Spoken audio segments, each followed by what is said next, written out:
Susar, herkes susar, her yer kural. Yıkın duvarları, uğra, yanıma uğra.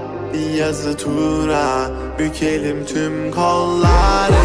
Koy koy yeni bir kart, onu da geçeyim iyi bir fark. Zoruna gidenin dili kurak, kapalı kapıya çeneni tak. Boş ver geri topla, verdiğin değerin dili olsa. Kalbimi vurmuş gidiyorsan, acı diliyorsan ve de biliyorsan. Kızgın güllerin üstüne düşmüş dolunayım ben. Soldum bir kere geriye dönersem yok olayım ben.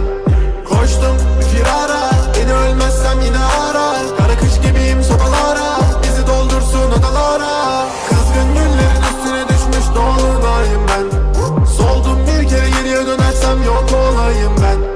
Koştum firara, beni ölmezsem yine ara. Kara kış gibiyim sobalara, bizi doldursun odalara.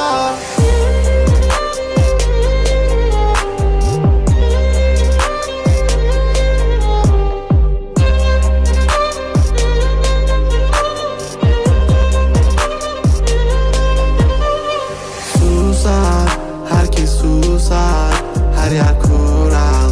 Yıkın duvarları, uğra, yanıma uğra.